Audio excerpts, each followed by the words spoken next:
You're listening to SideShow Lounge, live on KRFYN Radio 121.5 FM. I'm Brian Hansen, along with Sam Wolf and Pontius Pilates. When there were only one set of footsteps in the sand, that's when I was carrying you, you lazy prick.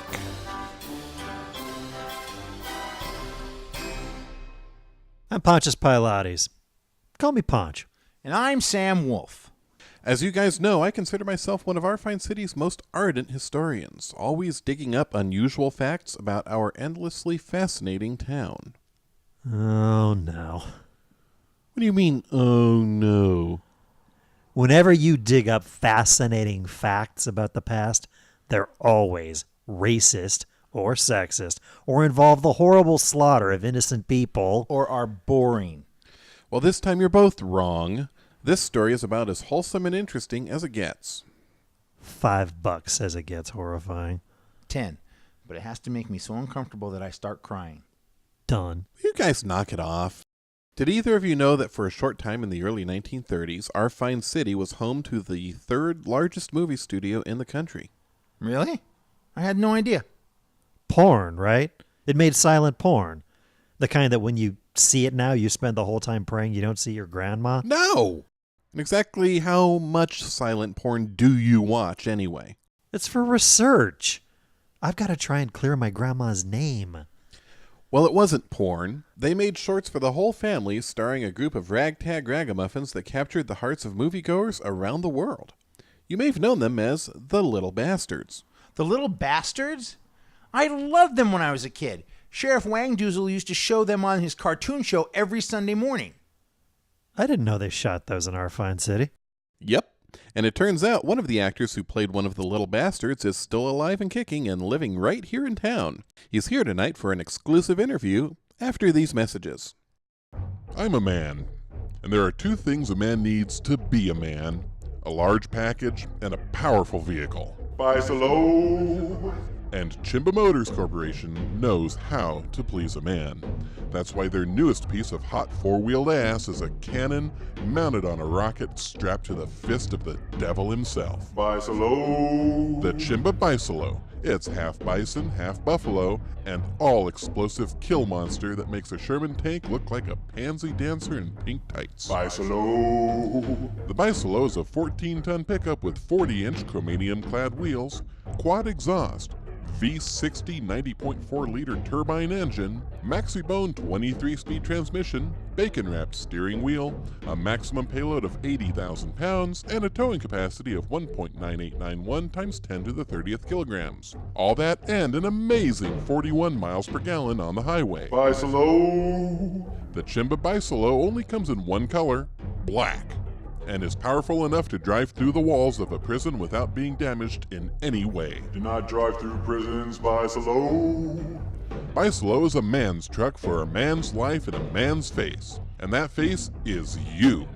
Get your pathetic weenie self into a Chimba dealer today and drive out a full, erect member of the club in a new Bisolo. Bisolo! The Chimba Bisolo. Now! Bisolo! Is your head ugly? Does it have bumps and scars and clumps of hair that make you look like you have the mange? Then come see me. I'm Fletcher Pilates. Call me Fletch. And I'm the owner of Fletcher's Hats and Caps in Atro City. Let's face it, none of us is perfect, and most of us have pretty odd-shaped heads. That's why hats are so popular. Why, did you know that the first hat ever was invented by a caveman named Oog Erectus over 12 billion years ago? It sure was. And he created it so his friends would stop calling him Scrotum Head. At Fletcher's Hats and Caps, we carry on poor Oog's tradition by offering the best-looking headwear in the bi-state area. You'll find top hats, and bowlers, and military caps, and fedoras, and newsboys, and pith helmets, and so much more. Can't find what you're looking for? Your head's so misshapen that nothing works? Well, tell us what you want, and we'll design an all-new style of hat just for your freakish dome. And with prices to fit any budget, Fletcher's Hats and Caps is the one-stop head cover shopping place for everyone. So, won't you drag that elephant man cranium into my shop today and try on something that'll make them stop screaming? That's Fletcher's Hats and Caps at the corner of Rice and Pudding in Atro City. We'll make your header look better. We're back. Tonight I'm proud and honored to be speaking with Mr. Merton Croaky Felton, the last surviving member of the legendary Little Bastards, a gang of child actors who took the world by storm in the 1930s. Welcome. Thank you. It's good to be out of the home, especially on leftover loaf night. Hey, he's got a dog with him. It looks just like Snickers, the dog from the movies. Yes, yes. Say hello, Snickers. I've got to tell you, Mr. Felton. Call me Croaky. Are you sure? It's all I have. All right, Croaky. When I was a kid, I loved all your movies. You and the rest of the gang having adventures. You were just like me and my friends. Except for the polio, of course. Yeah, we had fun. So young and full of...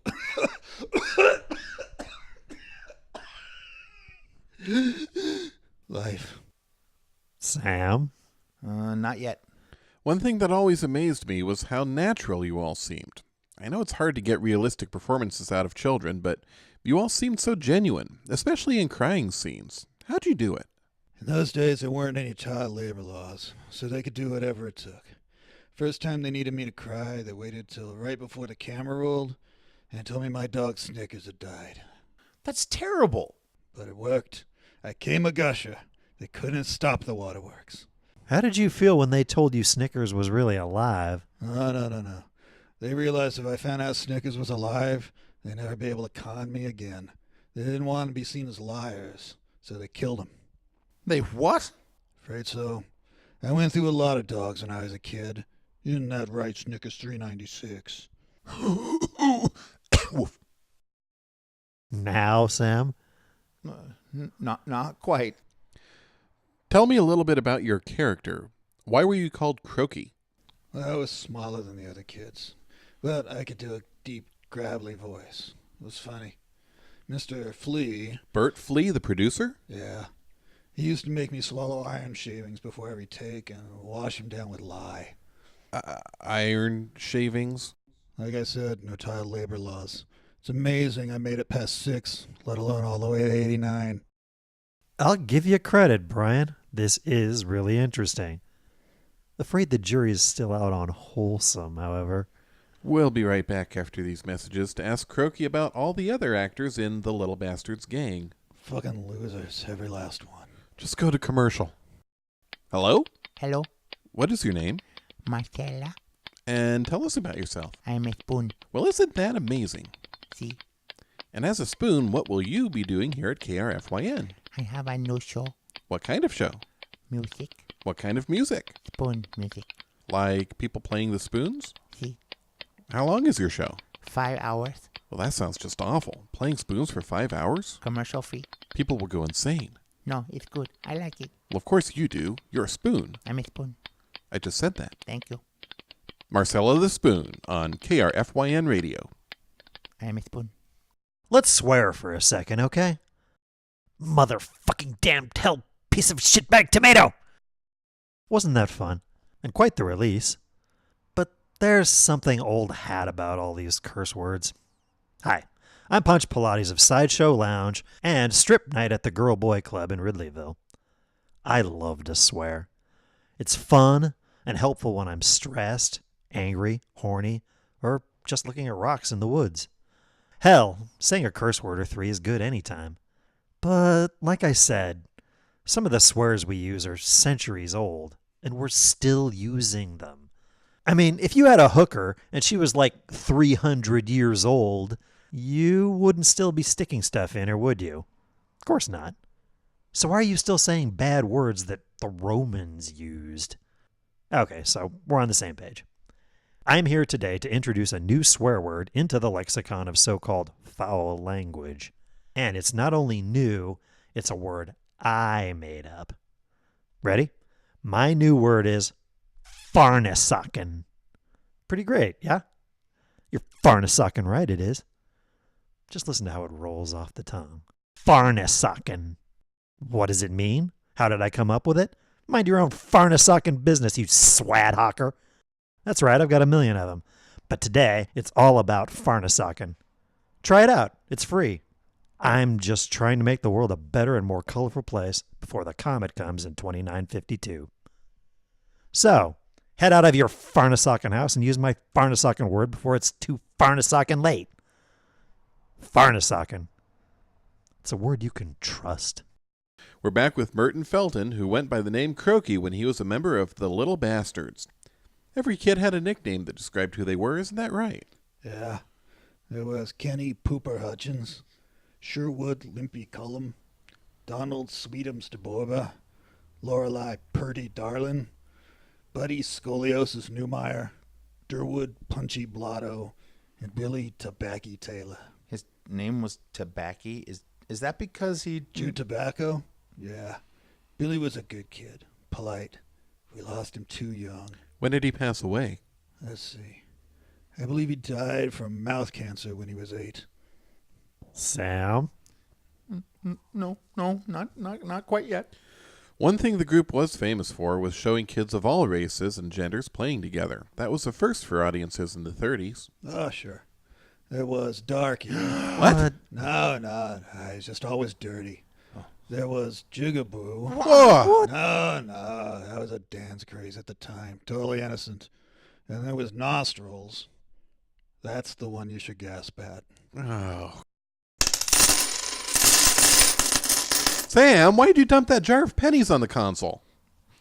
I have to count out $10 to give to Punch. Yes! I know it sounds bad, but you have to realize it was a different time. A different, terrible time.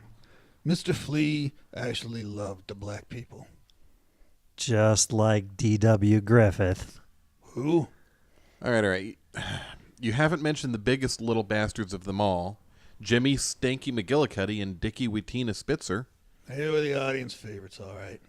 Stanky was the chubby-faced butterball, and Wheatina was the charming schemer. Everybody loved those little muppets. Did you have fun on the set? With those bastards? Are you kidding? They had to keep Stanky's weight up. Can't be the funny fat kid if you're not fat. He spent every spare second cramming food in his face. Got to the point where they were just feeding him bowls of straight butter. Kid had 3 heart attacks before his 10th birthday, and 2 more on his 10th birthday. What about Wheatina? I bet he was fun to be around.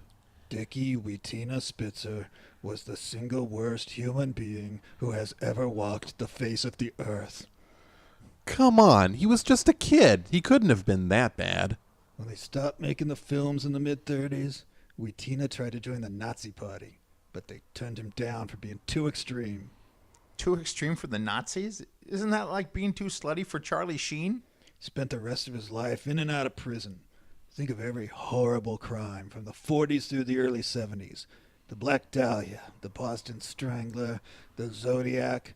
Scratch the surface, and odds are you'll find Dickie Wheatina Spitzer lurking somewhere just below the surface. Okay, this is even starting to creep me out. So what happened to him? He was selling drugs in San Francisco in 1977. Was killed when a deal went bad. He was calling himself Heroina then. Oh, man. Are there any positive stories that came out of the Little Bastards? Yeah, me. Look at me. I've lived to be 89 years old.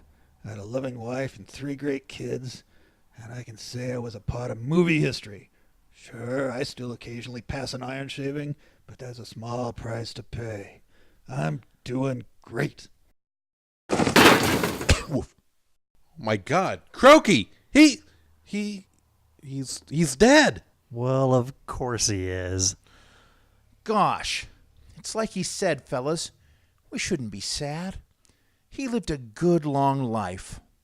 And when he collapsed, he fell on Snickers 396, and he's dead too. No!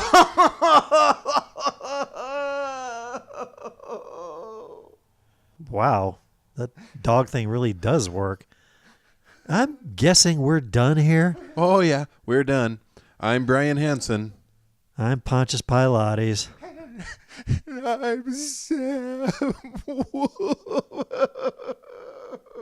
Good night.